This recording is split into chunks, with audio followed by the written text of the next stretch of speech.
720 Bloom Daddy with you. You're listening to the Bloom Daddy Radio Network on WJS Pittsburgh, WWVA Wheeling, and WLTP Parkersburg. The top stories out there on a Thursday. Another big story out there, the 9/11 Commission chairman says the terror threat is worse now than it was in 2001.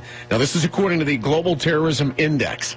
Terrorist activity reached its highest recorded level in 2014, the last year with available data.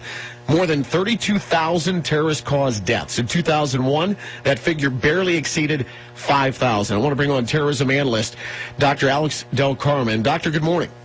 Good morning. All right, so despite all the anti-terrorism advancements made in the last 15 years, I guess the question is, are we any safer today?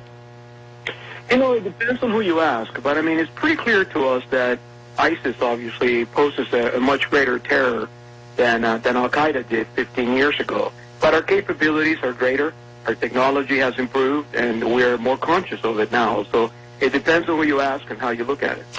Out of 162 countries studied during this latest Global Terrorism Index, 93 have suffered a terrorist attack. And, you know, there's a number of different reasons for that. One of them being we have more groups we have to worry about right now, right? That's right. And also the other component is technology. 15 years ago, we didn't have the access that the public has to social media.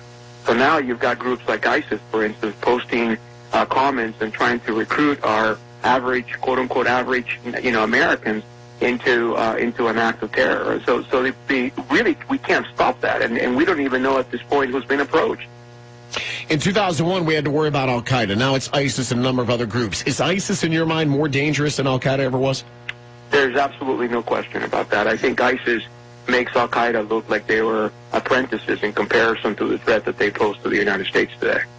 Talking right now to Dr. Alex Del Carmen, terrorism analyst, heads up the School of Criminology, Criminal Justice, and Strategic Studies at Tarleton State University in Fort Worth. Doctor, are we managing to stay, though, one step ahead of the terrorists? You know, we're trying to, but part of the challenge is how much information is coming in and whether or not we have the ability to dissect all of it at once. And so imagine millions and millions of data bits coming in all within a matter of a few seconds and having the manpower to be able to sit back behind a desk and analyze that information. So the challenge is to be able to identify the true patterns and obviously be able to detect the true threats. Here's what I think is the million-dollar question. Is this a winnable war against terrorists, or is this a sustainable war? In other words, are we just going to be dealing with this for the rest of our lives and our kids' lives, or is there an end in sight? I think our grandchildren are going to be fighting this war. That's depressing. It is, but it's reality. And at the end of the day, this is not a winnable war because the enemy doesn't have a face, doesn't have a country, and it creeps in through every single channel of social media that you can possibly imagine. All right, Doctor, I appreciate it. Thank you so much. That's Dr. Alex Del Carmen, terrorism analyst, and that is very, very depressing news. But you know what? Every analyst I've had on here, from Kevin Malott, global security expert, to really any of them, they all say the same thing. It's going to be going on for a long, long time.